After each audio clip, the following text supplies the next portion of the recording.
Not bad. Let's do some work today, Finley.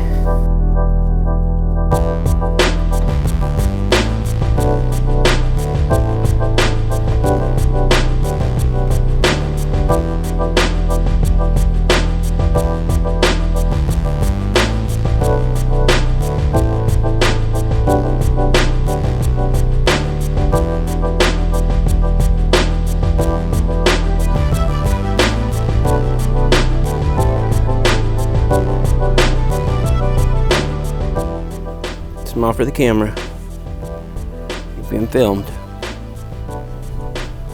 Tell everyone hi, Finley. Well, got a project for today. I have this shed completed for the most part, and the weather is starting to get cold. The winter is upon us, and I would like to be able to work in my shed this winter. So, to do that, I could do what the normal person would do, and that would be just take this extension cord over here and hook it up to an electric heater, or get a propane heater and stick it in there, kerosene or something like that. But not me. I'm going to do it in a way that is free to me. I'm going to use a wood burner. The only problem is wood burners are $400 or $500, $600, $1,000, $1,500. The wood is free to me, but the wood burner was the expense, so I started looking into making a wood burner out of a 55-gallon drum, and watched a handful of videos on them, decided that it looked pretty easy and that I was going to do it. I'm going to turn this thing into a wood burner.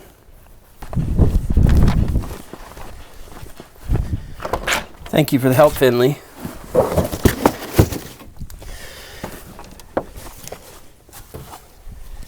I already opened the kit up and checked it out. Everything looks good. So, we'll get started.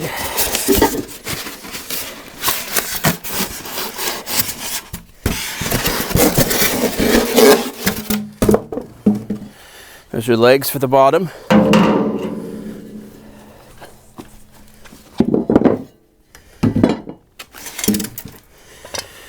Damper for the top side. Got the hardware kit, little handle for the front door.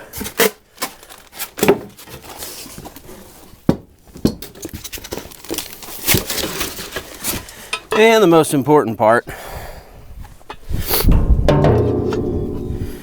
the front door to the wood burner. Now, based on what I've been seeing online, it appears that if you put this bigger vent hole at the bottom, there's more options of what you can do to get more airflow into this thing. This slide here does serve as a vent to let the air in and get some airflow, but I like the idea of having extra possibilities for air intake. So I'm going to do that. I'm going to keep the small vent hole on the top, the larger one on the bottom. And I'll have to get plugs for these or design some kind of extra vent system here. That's future. For today, it's just going to be getting this done in general. So I need a pencil or a marker. How about a marker?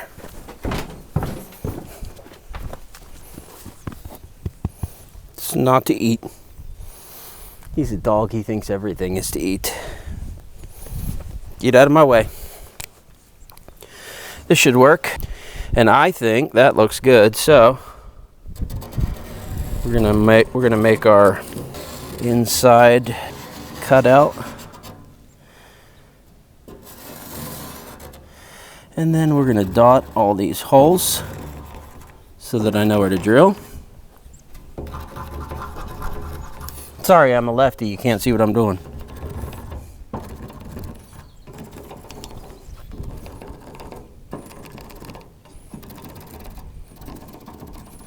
All right, that'll be a good start. I do know you want to do this part first, because when you go to put the legs on, you want to be able to reach inside this thing to get the nuts on the inside. So cutout is first.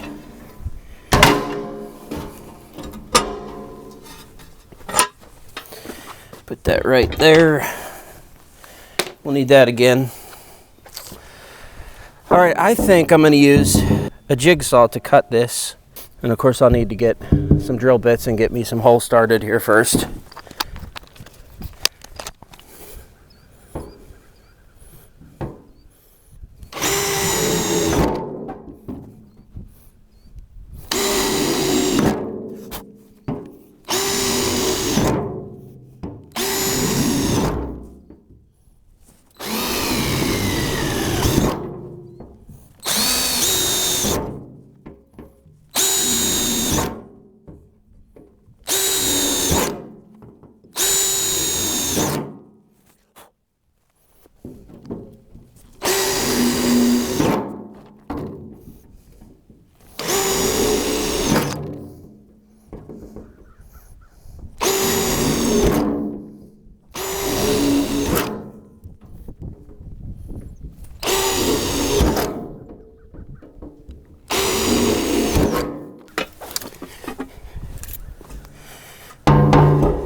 Forgot, I need to do a cutout for these vents at the bottom.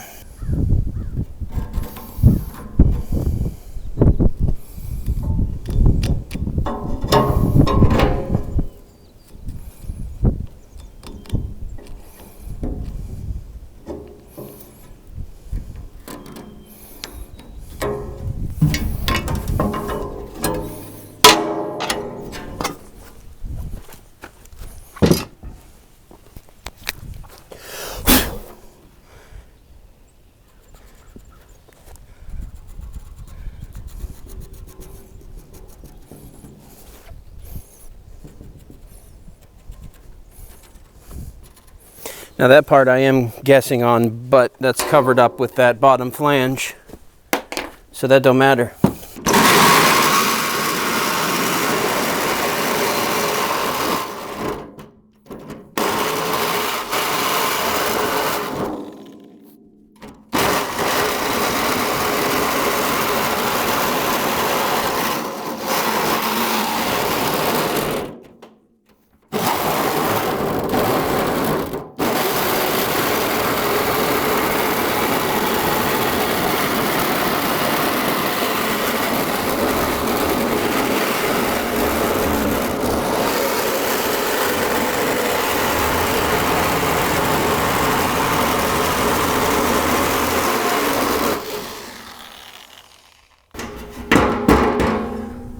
It broke.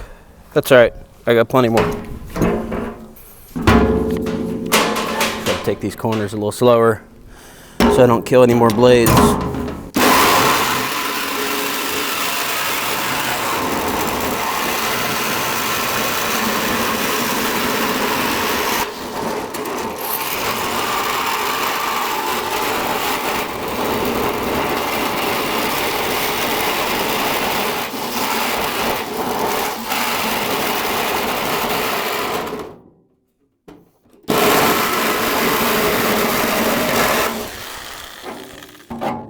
That is a good cut.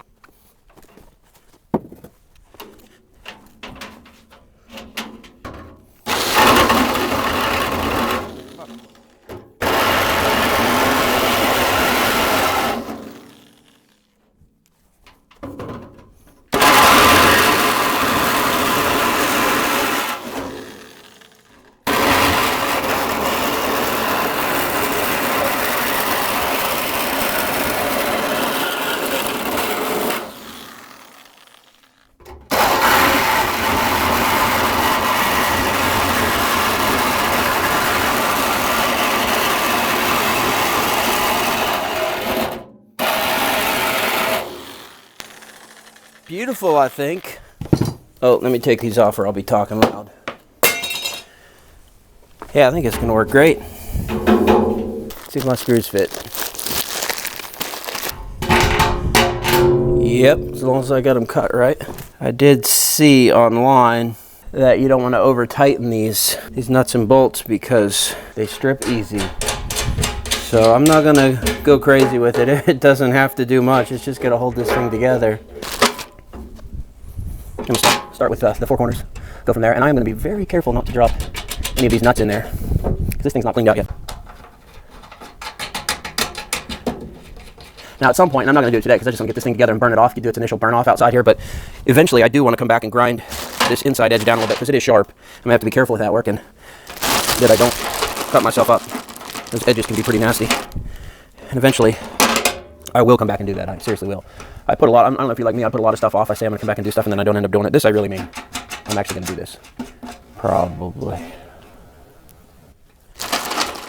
All right, that's looking good.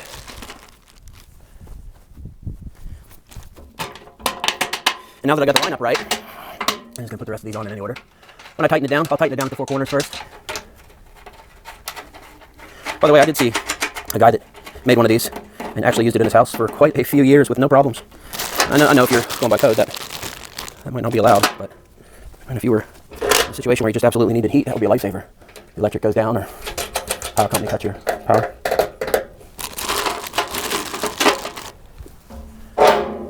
Oh yeah, I like it.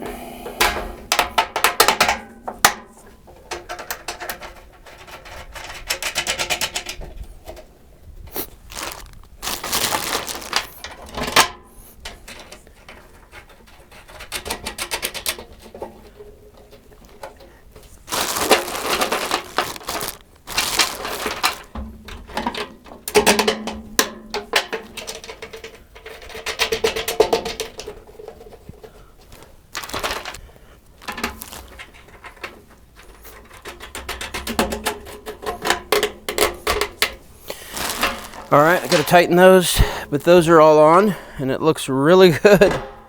It's gonna work great. I have no doubt about that.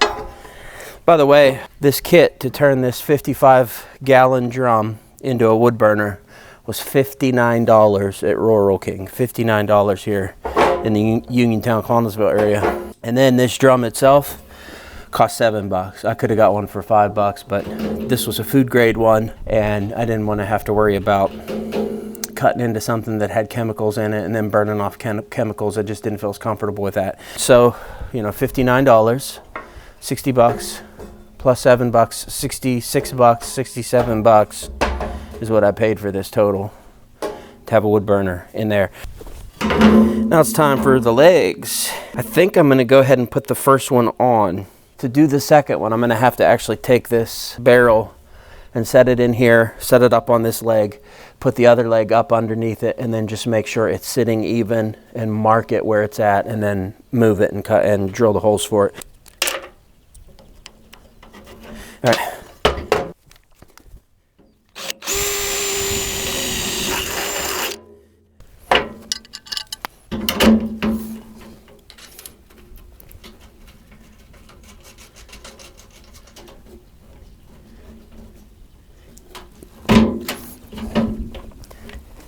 Okay. The sun is really working against me, shining right in my face.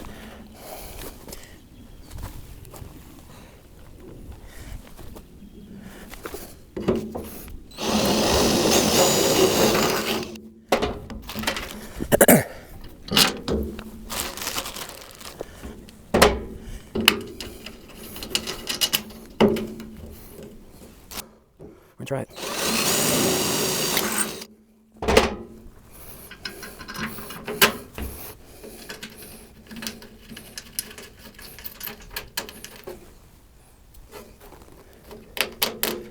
Ouch! I was afraid I was gonna do that.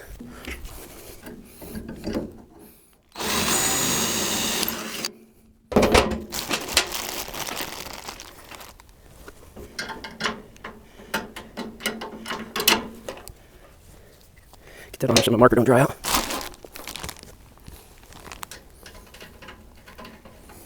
Beautiful day. Not super warm, but not awful. Oh man, gotta watch it. I'm doing getting there. Okay, tell you what, I'm gonna go get this cooking bandage, and then I'm gonna get these tightened down. Get everything tightened down, then take it inside there to do the legs on the back.